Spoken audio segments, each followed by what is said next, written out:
Hai semua, selamat pagi. Cikgu ucapkan kepada murid landscape bagi tahun 2021.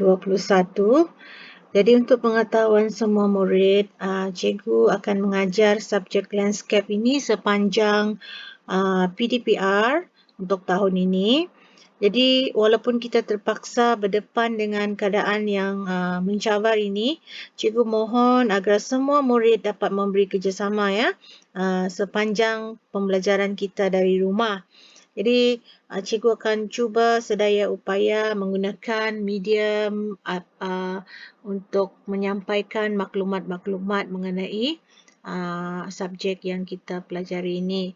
Okey, mungkin ramai di antara kamu di sini masih tidak tahu apakah itu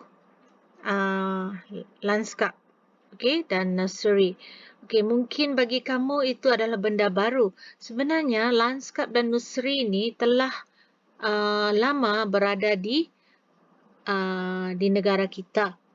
Okey, jadi sebenarnya dia lanskap dan nursery ini ialah satu bidang yang luas. Okey, sama ada dalam bentuk reka bentuk dia, pembiakan tumbuhan, penyelenggaraan tanaman di nursery, aktiviti-aktiviti pelanskapan, pengurusan kawasan lanskap dan juga bidang keusahawanan. Jadi dia banyak bidang. Okey. Dan walaupun begitu, yang paling kita utamakan ialah aspek keselamatan supaya apapun kerja yang kita lakukan dalam lanskap, kita kena jaga keselamatan supaya apapun projek kita buat berjalan dengan lancar.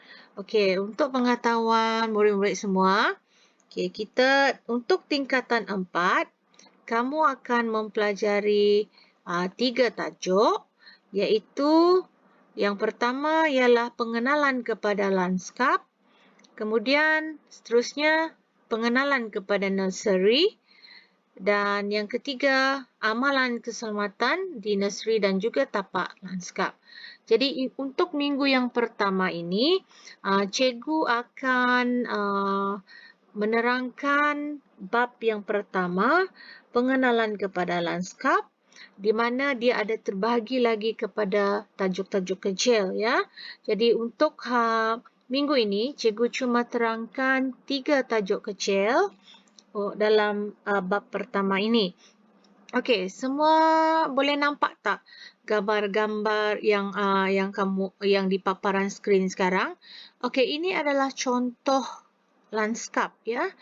Di mana kalau kamu semua nampak di sini, dia ada hijau, tumbuhan itu yang berwarna hijau, berwarna merah, dan ada batu-batuan, jalan yang agak susun atur yang sangat menarik dan mencantikkan pemandangan ya. Okey, selain daripada itu, ini pula adalah contoh nursery ya. Siapa yang tak tahu nursery, ini adalah nursery lah, gambar-gambar yang ada anak-anak pokok bunga, okey, yang ditanam yang seperti mana yang kamu nampak di situ. Dan antara lanskap dan nursery ini, apa yang paling diutamakan, kita hendaklah menjaga keselamatan. Baiklah, kita masuk untuk tajuk yang pertama, iaitu pengenalan kepada landscape.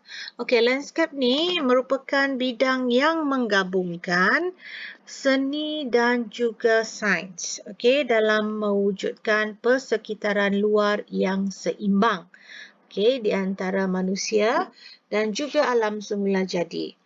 Dan landscape ini merangkumi struktur geologi tanah, flora dan fauna, corak aktiviti manusia, okey, apa dia seperti perladangan, penempatan dan juga perindustrian. Jadi perkara ini akan berinteraksi antara manusia dan juga alam persekitaran bagi memenuhi kehendak dan keperluan mereka.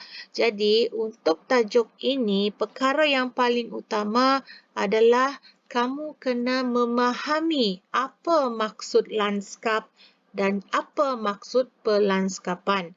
Okey, sekiranya kamu masih tidak jelas tentang maksud ataupun definisi lanskap ini, kamu tidak akan dapat pergi tajuk yang lebih jauh lagi.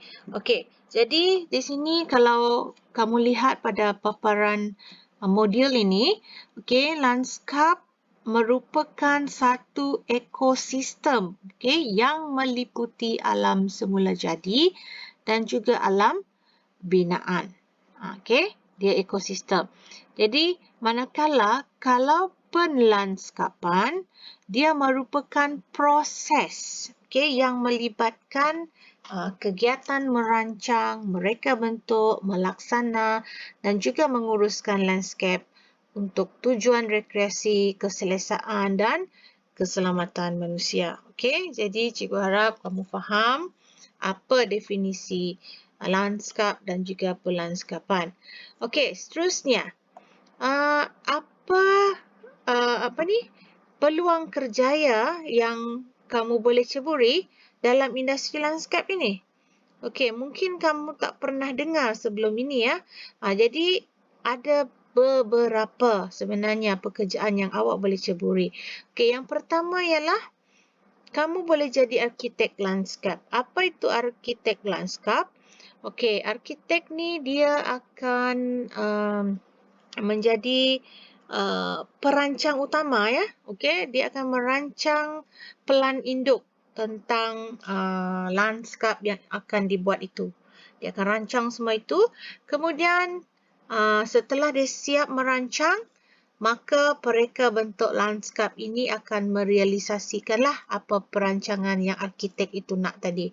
Okey, so dia ada pereka bentuknya. Okey, seterusnya kerjaya sebagai penyelia tapak juga merupakan daripada industri lanskap. Okey, dan penyelia ni lebih kepada ketua. Okey, dia akan menerima arahan daripada pereka bentuk dan bagaimana lanskap, bentuk lanskap yang mereka nak. Jadi penyelia akan mencari anak-anak buah dia, okey, untuk menyelesaikan projek yang dikehendaki itu.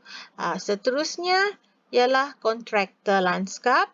Okey, lebih kurang juga. Okey, kontraktor ni pula ada terbagi kepada sub-sub bidang lah. Ada kontraktor untuk bahagian tumbuhan, ada kontraktor bahagian bunga-bunga, okey. Dan seterusnya ialah kamu juga boleh menjadi pembantu pengajar. Okey, contohnya mungkin ada kolej-kolej ataupun universiti yang menawarkan mata pelajaran atau lanskap ini. Jadi sekiranya kamu berminat dalam bidang pendidikan, jadi kamu boleh jadi pengajar di sana. Okey, ataupun juruteknik. Okey, juruteknik tapak lanskap.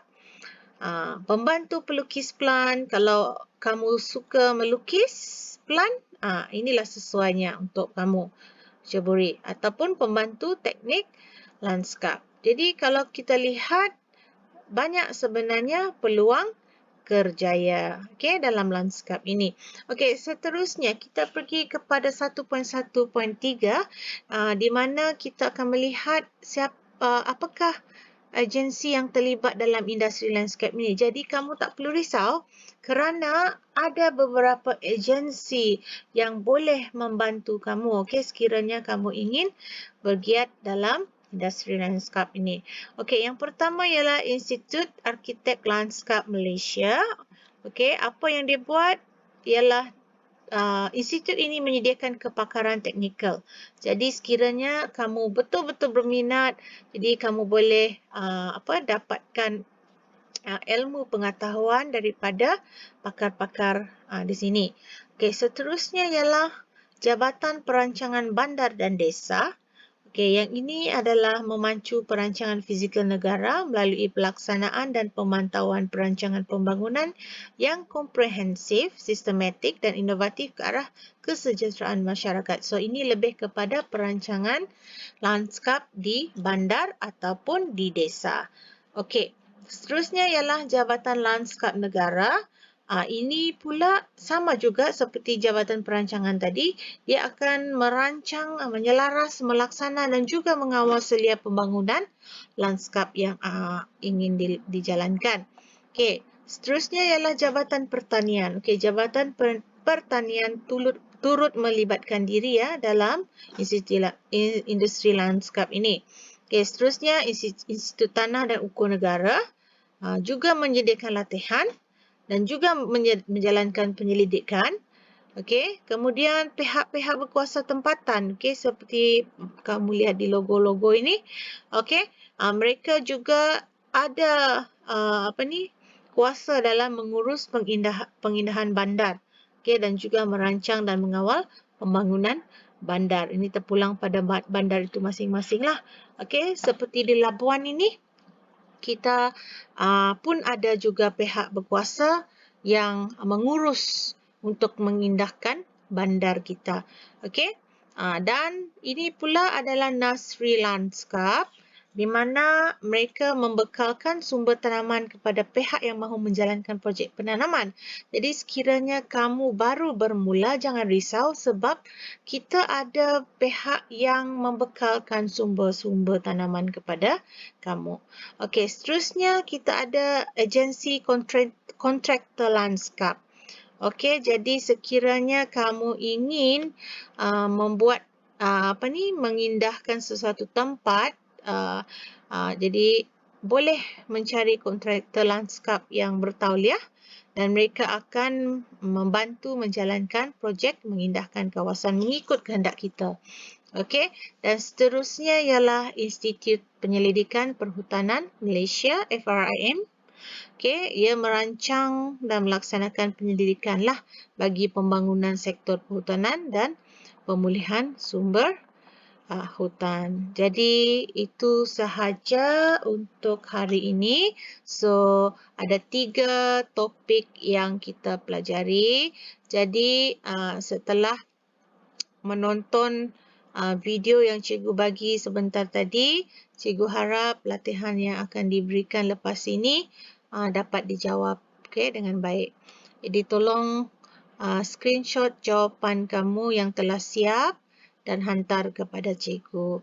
Jadi itu sahaja untuk hari ini. Selamat belajar ya.